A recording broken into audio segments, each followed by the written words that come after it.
예, 오늘 함께 보실 하나님 말씀 사도행전 11장 1절부터 18절까지 말씀입니다. 사도행전 11장 1절부터 18절까지 말씀입니다. 신약성경 206페이지 정도 됩니다. 사도행전 11장 1절부터 18절까지 말씀입니다. 사도행전 11장 1절부터 18절까지 말씀 다 찾으신 줄로 알고 제가 봉독하도록 하겠습니다. 유대에 있는 사도들과 형제들이 이방인들도 하나님의 말씀을 받았다 함을 들었더니 베드로가 예루살렘에 올라갔을 때에 할례자들이 비난하여 이르되 네가 무할례자의 집에 들어가 함께 먹었다 하니 베드로가 그들에게 이 일을 차례로 설명하여 이르되 내가 요파시에서 기도할 때 황홀한 중에 환상을 보니 큰 보자기 같은 그릇이 내 귀에 매어 하늘로부터 내리어 내 앞에까지 드리워지거늘 이것을 주목하여 보니 땅에 네 발 가진 것과 들 짐승과 기는 것과 공중에 나는 것들이 보이더라. 또 들으니 소리 있어 내게 이르되 베드로야 일어나 잡아먹어라 하거늘 내가 이르되 주님 그럴 수 없나이다. 속되거나 깨끗하지 아니한 것은 결코 내 입에 들어간 일이 없나이다 하니 또 하늘로부터 두 번째 소리 있어 내게 이르되 하나님이 깨끗하게 하신 것을 네가 속되다고 하지 말라 하더라. 이런 일이 3번 있은 후에 모든 것이 다시 하늘로 끌려 올라가더라. 마침 3사람이 내가 유숙한 집 앞에 서 있으니 가이사랴에서 내게로 보낸 사람이라.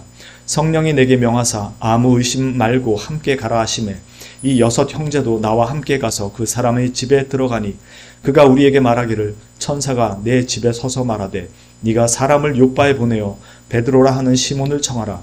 그가 너와 네 온 집이 구원받을 말씀을 네게 이르리라 함을 보았다 하거늘 내가 말을 시작할 때 성령이 그들에게 임하시기를 처음 우리에게 하신 것과 같이 하는지라. 내가 주의 말씀에 요한은 물로 세례를 베풀었으나 너희는 성령으로 세례를 받으리라 하신 것이 생각났노라. 그런즉 하나님이 우리가 주 예수 그리스도를 믿을 때 주신 것과 같은 선물을 그들에게도 주셨으니 내가 누구이기에 하나님을 능히 맡겠느냐 하더라. 그들이 이 말을 듣고 잠잠하여 하나님께 영광을 돌려 이르되 그러면 하나님께서 이방인에게도 생명 얻는 회개를 주셨도다 하니라. 아멘. 저는 오늘 보수냐 진보냐 이런 논쟁을 하려고 지금 이 말씀을 드리는 것이 아닙니다. 보수적인 교회든 진보적인 교회든 그것은 중요하지 않습니다. 중요한 것은 교회가 무엇으로 하나가 되고 무엇을 기준으로 나가고 있느냐가 그 교회의 교회됨을 결정하기 때문에 그렇습니다. 오늘 말씀을 보면 처음에 서로 의견이 맞지 않아서 논쟁하고 비난하는 내용이 나옵니다. 그리고 뒷부분에 가서 다시 하나가 되는 내용이 나옵니다. 제가 특별히 이 정죄의 은사가 있어서 비판과 비난이 많은데 비난과 비판이 많아서 참 죄송한데 왜 제가 그렇게 표현하고 말하는지 오늘 이 말씀을 통해서 우리가 실제로 교회가 하나 되고 어떤 방향을 지향해야 되는지를 다시 한번 좀 확인하는 생각해보는 시간이 됐으면 좋겠습니다. 먼저 오늘 말씀 내용을 간단히 정리하면 우리가 이미 10장에서 고넬료가 회심하게 되는 사건을 보게 됩니다. 고넬료가 회심하는 사건이 아니라 고넬료가 구원을 받는 사건을 보게 됩니다. 그리고 유대에 있는 사도들과 형제들이 이방인들도 구원을 받았다는 소식을 듣게 됩니다. 그리고 베드로가 예루살렘에 도착하자 이 소식을 들었던 사람들 중에서 할례자들이 베드로를 비난합니다. 비난한 이유는 네가 유대인으로서 마땅히 지켜야 할 그 정결 예식법을 지키지 않고 부정한 이방인의 집에 들어가서 같이 먹고 마셨느냐라는 것으로 문제를 삼았던 것입니다.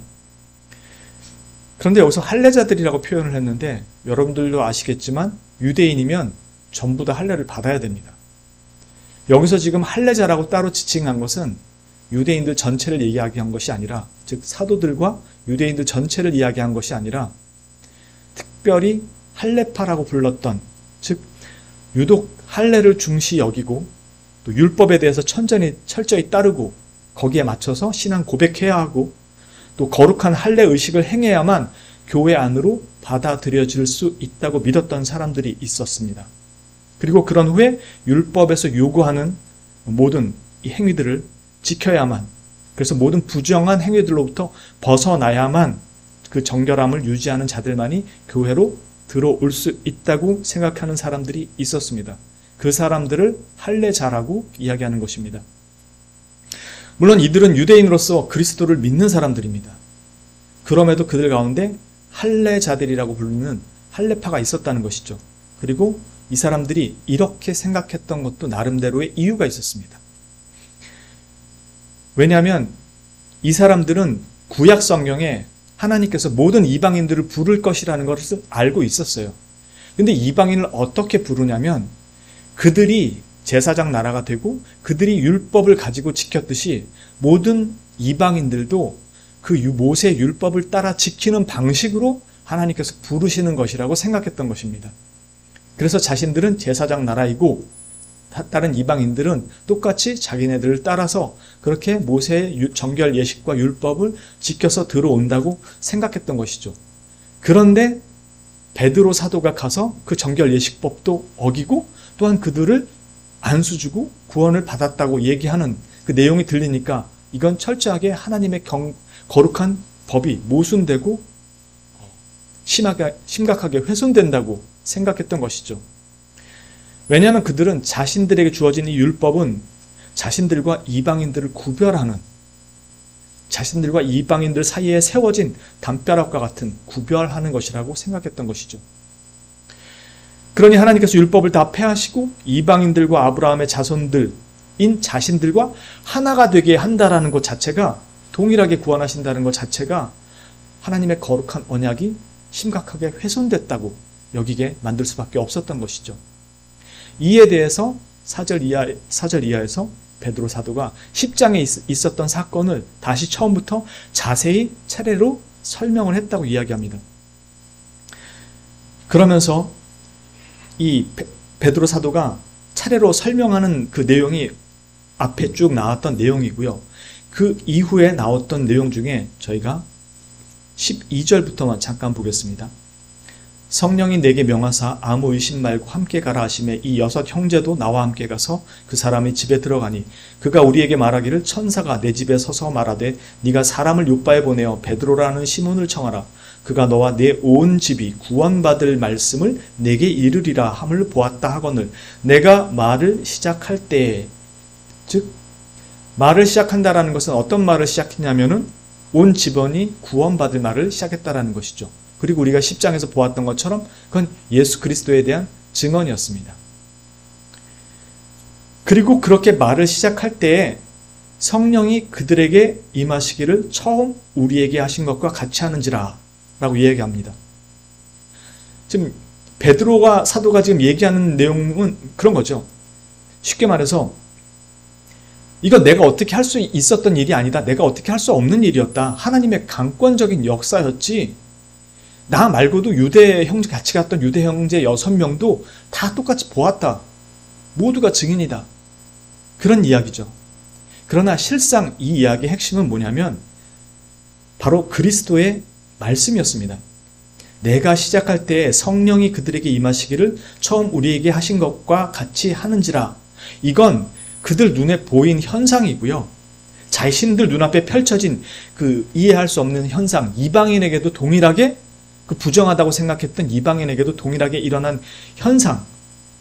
왜냐하면 그들은 이방인들과 자신을 율법으로 구분한다고 생각했었기 때문에 베드로는 먼저 1차적으로 그걸 깨닫고 1차적으로 경험하고 지금 사람들 앞에 와서 그걸 증언하고 있는 거죠.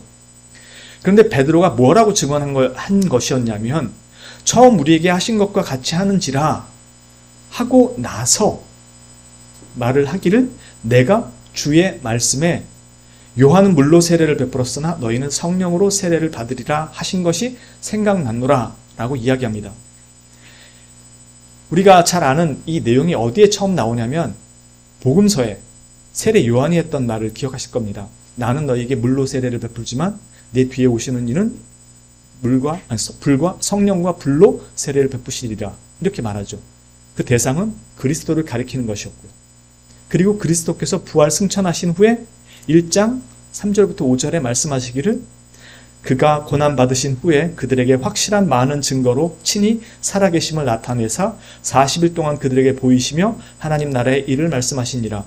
사도와 함께 모이사 그들에게 분부하여 이르시되 예루살렘을 떠나지 말고 내게서 들은 바 아버지께서 약속하신 것을 기다리라. 요한은 물로 세례를 베풀었으나 너희는 몇 날이 못되어 성령으로 세례를 받으리라 하셨느니라.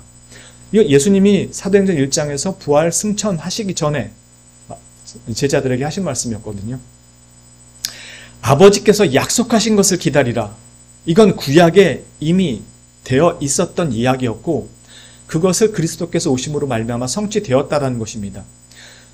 즉 베드로 사도가 복음을 전할 때 요엘서에 나왔던 내가 그날에 내 남종과 여종에게 내 영을 부어줄 것이며 라고 했던 말씀이나 에스겔이나 예레미야에 나왔던 내가 그들의 굳은 마음을 살같이 부드러운 마음으로 바꿔줄 것이고 내 영을 그들에게 부어주어 그들이 내 율법을 지켜 행할 수 있게 할 것이다 라고 말씀하셨죠. 예레미야서도 똑같은 그런 이야기를 하시고요. 즉 베드로가 내가 요한은 물로 세례를 베풀지만 너희는 몇 날이 못돼 성령으로 세례를 베풀리라 하는 말씀이 생각났노라 라고 하고 지금 일어난 일을 현상을 얘기했을 때 그 내용은 현상만을 가지고 이야기한 것이 아니라 이 현상의 근거가 무엇이냐라고 이야기할 때 그것이 주의 말씀이었고 주의 말씀은 바로 구약 성경을 우리에게 해석해 주셨던 바로 그 말씀이었다라는 것을 이야기하는 것입니다. 즉 내가 말하는 것은 성경의 근거에서 이 이야기를 말하고 있는 것이고 그것이 성취되었음을 이야기하는 것이다 라고 이야기하는 겁니다. 그리고 나서야 18절에 그들이 이 말을 듣고 잠잠하여 하나님께 영광을 돌려 이르되 그러면 하나님께서 이방인에게도 생명 얻는 회개를 주셨도다 하니라.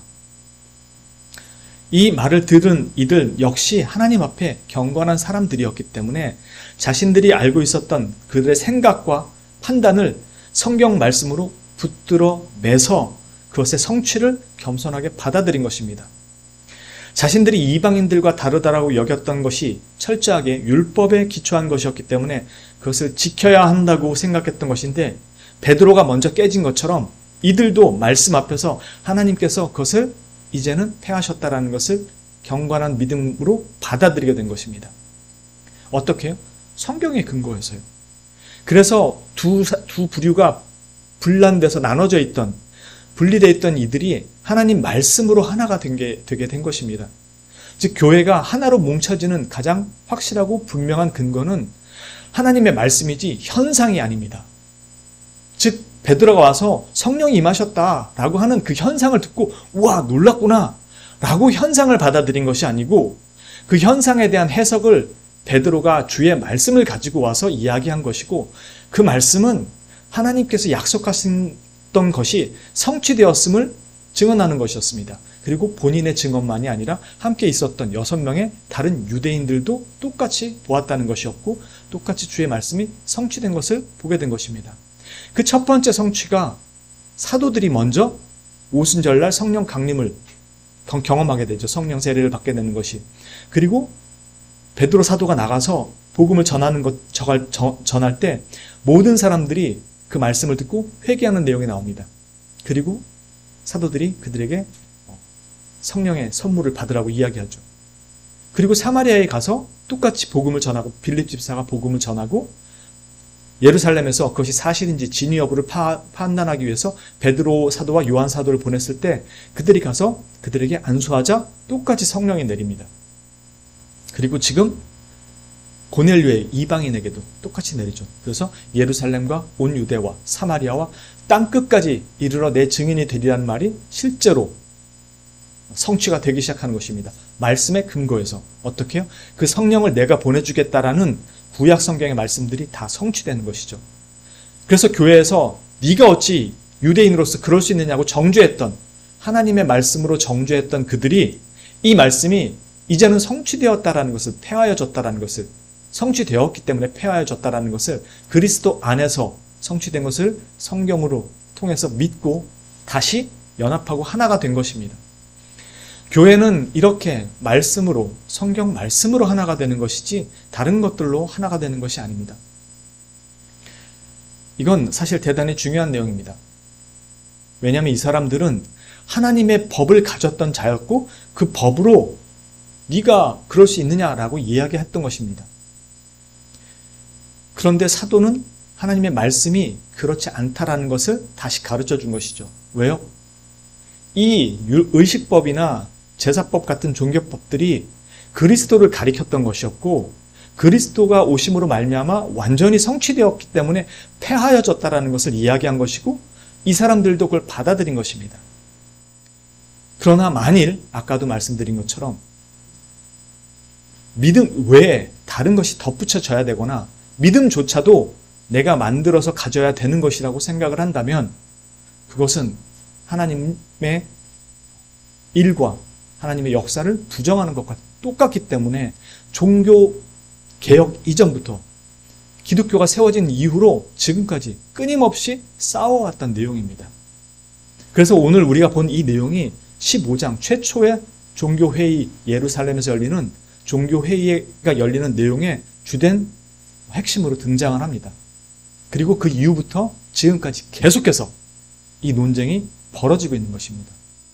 우린 결코 그 하나님의 요구를 완성시킬 수가 없어요. 사람들은 어떻게 생각하냐면 천국에 들어가기 위한 적정한 공로가 있다고 생각해요. 그래서 요 정도, 최소한 요 정도는 해야지 아무리 믿음을 가졌어도 천국 가는 거 아니야? 라고 생각을 하는데 누누이 말씀드리지만 천국은 요만큼의 어떤 적정선의 커트라인이 아니라 완전한 의의를 완성해야만 들어갈 수가 있어요. 그래서 결단코 우리는 그걸 지키거나 완성시켜서 주님 나라를 들어갈 수가 없습니다. 그래서 완전하신 그리스도께서 우리를 위해서 그걸 다 행하시고 그분이 그것을 우리를 위해 우리의 모든 죄값까지 다 지불하시고 또한 우리를 위해 그 모든 의를 완전히 다 행하셔서 이제는 우리가 그 주 예수 그리스도의 그 대속을 믿는 우리에게 그 모든 의를 거저 다 우리에게 전가해서 주신 것입니다. 그래서 우리는 하나님 앞에 하나님이 네가 나에게 의를 행한 것을 내놓을 게 있느냐라고 했을 때 예, 제게 완전한 의가 있습니다라고 그리스도의 의를 내미는 거예요. 우리가 한 걸 내미는 게 아니라. 그래서 적정 공로라는 게 없습니다. 완전해야 하는 것이지. 그래서 조금이라도 여기서 벗어난 것이 바울 사도가 얘기한 것처럼 천사가 와서 내가 전한 복음이 아닌 다른 복음을 전하면 그마저도 저주를 받아야 된다라고 이야기하는 것입니다. 이것이 우리가 가지고 있는 믿음으로 말미암아 하나님 앞에 의롭다는 복음의 가장 핵심적인 내용입니다. 이 성경에서 위배되는 것이기 때문에 우리가 그것은 틀렸고 잘못된 것입니다. 그 길로 가면 안 됩니다. 라고 우리가 선언하는 것이죠. 물론 들으시는 분들은 저의 이 까칠하고 까탈스러운 모습이 상당히 정죄의 은사가 넘치기 때문에 그렇게 이해하실 수 있는데 목사인 저는 당연히 여러분들에게 이걸 선포해야 되는 것이죠. 그리고 여러분들은 무엇이 참된 진리고 그 길인지를 잘 이해하셔야 하는 것이고요. 그래서 이 갈라졌던 비난했던 그들도 모두 말씀으로 하나가 돼서 온 이방인을 향한 복음의 시작이 이제 그 이후로부터 시작이 되게 됩니다. 그것이 교회가 하나 되는 가장 근본이 되고 기초가 되는 것입니다. 저와 여러분이 함께 교회를 세워가고 자신의 신앙을 세워갈 때 그 기초는 기적이 아니라 그 기적을 바르게 해석하고 그에 따른 바른 믿음을 세워갈 수 있게 하는 성경, 하나님의 말씀에 기초하는 것입니다. 할례자들이 베드로를 비난했던 것은 그들이 가진 하나님의 율법에 따른 것이었지만 그들은 성경의 약속의 성취를 훗날 인정하고 그들의 생각과 뜻을 하나님의 뜻에 맞춘 것입니다. 그래서 교회가 하나가 되게 된 것이죠. 그리고 하나님의 뜻은 기적과 이적으로 나타난 것이 아니라 본래 언약으로 주셨던 그 말씀이 성취되어 이제는 가시적으로 그들 앞에 나타난 것을 바르게 해석할 수 있었던 것이었죠. 우리의 신앙생활도 수많은 기적과 은혜 속에서 살아가게 될 것입니다. 늘 그 은혜를 부어주십니다. 그러나 그것을 어떻게 해석하고 이해하며 받아들이고 살아갈 것이냐는 내가 성경을 어떻게 대하며 살아가느냐와 관련되어 있습니다. 이적과 경험을 말씀보다 중요하게 받아들이면 자칫하면 자기 중심적인 해석이 되고 자기 중심적인 신앙으로 흐르게 됩니다. 그리고 하나님의 일하심에 대해서 자기 중심적인 해석을 가지고 와서 잘못된 이해로 이것을 일반화시키게 됩니다. 그래서 이렇게 했더니 하나님이 이렇게 해주시더라 라는 것으로 일반화시켜버립니다. 그리고 상대방에게도 동일하게 그렇게 하면 될 것이라고 생각하죠. 그렇게 되면 나중에 그렇게 해도 기적이 일어나지 않으면 당황하고 걱정과 불안에 시달리게 됩니다. 내가 잘못한 게 있나? 하나님이 내게서 얼굴을 가리셨나? 그러나 이것을 하나님의 말씀을 통해서 바르게 이해하기 시작하고 받아들이게 되면 말씀이 자신의 삶의 기준으로 자리 잡게 됩니다. 말씀 그대로 주의 말씀이 내 발에 등이 되고 내 길에 빛이 되는 것이죠. 그럴 때야 진정한 자신의 삶의 참된 형통이라는 의미를 배우며 살아갈 수 있게 됩니다. 정말로 좌로나 우로나 치우치지 않고 하나님의 교회의 한 지체로 그리고 개인적으로도 바른 신앙을 지켜가기를 원하신다면 경험과 현상이 아니라 말씀이 늘 자신의 그 길을 인도하는 그 척도가 될 수 있도록, 기준이 될 수 있도록 가까이 하셔야 하고, 우리가 성령님이 우리를 인도하신다고 할 때는 이 말씀을 통해서 우리에게 갈 바를 비춰주시는 것입니다. 이것 없이 그냥 귀에 대고 말씀하시는 것이 아닙니다.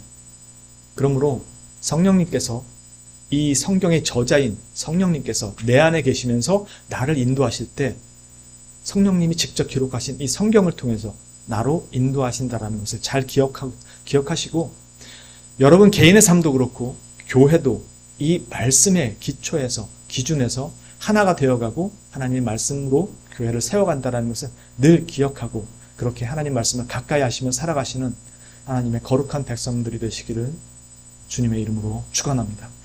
기도합니다. 거룩하신 하나님 아버지,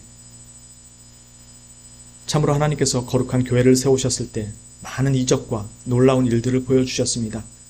그러나 이 모든 것들은 하나님의 교회를 세워가시는 것에 대한 하나님의 말씀의 선포가 성취되고 이루어져 가는 것임을 우리에게 보여주신 것이었습니다.